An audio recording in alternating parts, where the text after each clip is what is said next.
Hi friends, welcome to the channel. ఈ రోజు ఒక మంచి టూల్ గురించి తెలుసుకుందామండి. అదే ఫిబొనాచి రీట్రేస్మెంట్ టూల్. నాకు తెలిసి ట్రేడింగ్ వ్యూ లో ఫస్ట్ ప్లేస్ ఉంటుందండి ఈ టూల్ కి, మిగతావన్నీ దీని తర్వాతనే. ఎందుకంటే ఒక ట్రేడర్ కి తన అనాలిసిస్ తర్వాత ఎంట్రీ తీసుకోవడానికే చాలా కన్ఫ్యూజన్ లో ఉంటాడు. అప్పుడు ఈ టూల్ అనేది చాలా బాగా యూజ్ అవుతుంది. ఈ టూల్ యూజ్ చేసేటప్పుడు మనకు గోల్డెన్ జోన్ అనేది ఒకటి ఉంటుందండి.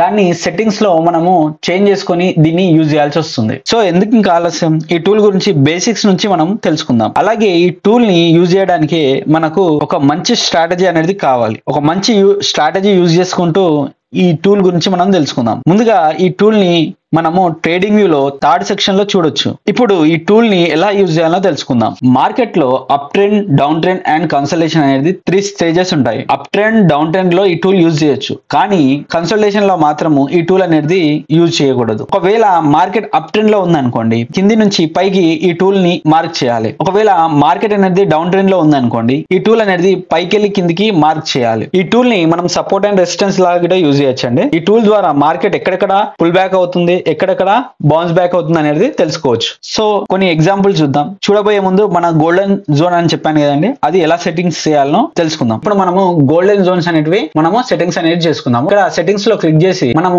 0, 0.618, 0.5 ఇక్కడ 1 అనేది మనం ఉంచుకొని మిగతా అన్ని అన్టిక్ అనేది చేసుకోవాలి. ఇక్కడ చూడండి, మిగతా అన్ని నేను అన్టిక్ అనేది చేసుకుంటున్నాను. చేసుకొని ఇక్కడ కిందికి వచ్చి బ్యాక్గ్రౌండ్ అనేది తీసేయాలన్నమాట. బ్యాక్గ్రౌండ్ కలర్స్ అనేవి మనకు అవసరం లేదు కాబట్టి మనం బ్యాక్గ్రౌండ్ కలర్స్ అనేది తీసేసినాము. తీసేసి ఇక్కడ లెవెల్స్ దగ్గర పర్సంటేజ్ అనేది క్లిక్ చేయాలన్నమాట. క్లిక్ చేస్తే మీకు ఇక్కడ పర్సంటేజ్ వాల్యూస్ అనేవి వస్తాయి. ఇప్పుడు మనము కొన్ని ఎగ్జాంపుల్స్ తో దీన్ని ఎలా యూజ్ చేయాలో తెలుసుకుందాం. మీరు ఈ టూల్ ని యూజ్ చేసేటప్పుడు 0.5, 0.6 గోల్డెన్ జోన్ మధ్యలో మీకు chart patterns, candle sticks, support and resistance అనేటివి కన్ఫర్మేషన్స్ అనేటివి తీసుకోవాలి. ఇక్కడ చూడండి, మార్కెట్ అనేది అప్ ట్రెండ్ లో ఉంది. నేను ఇక్కడికి వెళ్ళి లో నుంచి హైకి ఫిబ్ అనేది వేసుకోండి. ఈ జోన్ లో నేను చెప్పిన ప్రైస్ యాక్షన్ అనేది జరగాలి. ఈ జోన్ లో candle sticks, support and resistance, chart patterns అనేది కన్ఫర్మేషన్ అనేది తీసుకోవాలి. ఎంట్రీ అనేది తీసుకోవాలి. చిన్న స్టాప్ లాస్ తోని మీ టార్గెట్ అనేది తీసుకోవచ్చు. ఇక్కడ చూడండి, మార్కెట్ అనేది డౌన్ ట్రెండ్ లో ఉంది. ఇక్కడికి వెళ్ళి నేను ఫిబొనాచి అనేది కిందికి నేను ఈ లో వరకు మనము వేసుకున్నాం. వేసుకున్న తర్వాత ఇక్కడ మన ఎంట్రీ అనేది వచ్చింది. చూడండి, ఈ గోల్డెన్ జోన్ కాబట్టి ఈ జోన్ లో మనకు ఎంట్రీ అనేది వచ్చింది. మనం ఇక్కడ రెడ్ క్యాండిల్ ని చూసి కింది సైడ్ ఎంట్రీ అనేది ప్లాన్ చేయొచ్చు. దీనిపైన మనం స్టాప్ లాస్ అనేది పెట్టుకోవచ్చు. ఇక్కడ చూడండి, మార్కెట్ అనేది అప్ ట్రెండ్ లో ఉంది. మార్కెట్ అప్ ట్రెండ్ ఉన్నప్పుడు ఇక్కడికి వెళ్ళి లో కిందికి వెళ్ళి హైకి మనము ఫిబొనాచి అనేది వేసాం. ఇక్కడ మనకు 0.5 లేదా 0.6 లెవెల్ కింద మనకు మార్కెట్ అనేది ఇక్కడ కిందికి వచ్చింది అనమాట. ఈ జోన్ లోకి వచ్చింది. రాగానే మనము ఒక ఎంట్రీ అనేది మనము తీసుకోవచ్చు. ఇక్కడ టాప్ లాస్ అనేది చిన్నగా పెట్టుకుని మనం టార్గెట్ అనేది తీసుకోవచ్చు. అలాగే డౌన్ సైడ్ చూద్దామండి. ఇక్కడికి వెళ్ళి మనము పైకి వెళ్ళి కిందికి ఫిబొనాచి అనేది వేస్తాం. వేసి ఇక్కడ చూడండి, ఇక్కడ కరెక్ట్ గా మనకు 0.5, 0.6 దగ్గర ఈ జోన్ లోకి వచ్చింది. అప్పుడు మనము ఇక్కడ ఒక సెల్లింగ్ ట్రేడ్ అనేది ప్లాన్ చేసుకోవచ్చు. మనము ఇక్కడ ఒక సెల్లింగ్ ట్రేడ్ అనేది ప్లాన్ చేసుకుని చిన్న స్టాప్ లాస్ తోని మనం టార్గెట్ అనేది తీసుకోవచ్చు. నెక్స్ట్ ఎగ్జాంపుల్ చూద్దాం.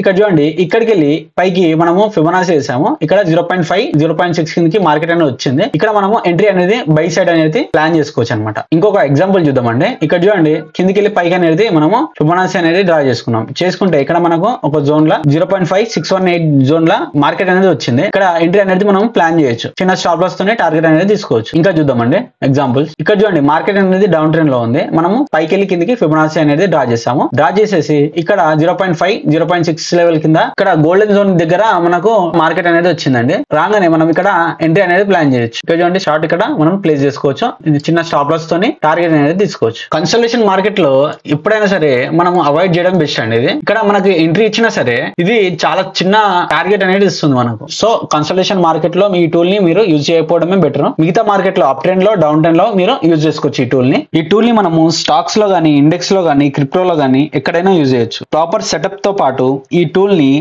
మీ స్ట్రాటజీకి కలిపి యూజ్ చేస్తే మీకు మంచి ప్రాఫిట్స్ వచ్చే అవకాశం ఉంటుంది. అడిషనల్ కన్ఫర్మేషన్స్ అనేవి ఖచ్చితంగా తీసుకోండి. ఏ టూల్ అయినా, ఏ ఇండికేటర్ అయినా, ఏ స్ట్రాటజీ అయినా ఎవరికైనా సరే 100% సక్సెస్ అనేది ఇవ్వదు. ఖచ్చితంగా స్టాప్ లాసెస్ కొడుతుంది. కానీ మన అనాలిసిస్ అనేది వాటిల్లో ఖచ్చితంగా యూజ్ చేయాలి. బ్లైండ్ గా మనము ఎంట్రీస్ అనేవి తీసుకోకూడదు. ఈ టూల్ యూజ్ చేసుకుంటా బయ్యర్, సెల్లర్ ఎక్కడెక్కడ ట్రాప్ అవుతారో చూస్తే మీకు ఇది టూల్ అనేది మాక్సిమం 90% అనేది వర్క్ అవుతుందండి. ఈ వీడియోకి నేను 100 లైక్స్ అనేది టార్గెట్ ఇస్తున్నానండి. అలాగే కింద మీకు ఎలా అనిపించిందో కామెంట్ అనేది చేయండి. కామెంట్ చేయడం వల్ల నాకు మోటివేషన్ గా ఉంటుంది. ఆ మోటివేషన్ తో ఇంకో వీడియో తీసుకురావడానికి ట్రై చేస్తాను. స్టెప్ బై స్టెప్ నేర్చుకుందాం. లైక్ చేసి సబ్స్క్రైబ్ చేయండి.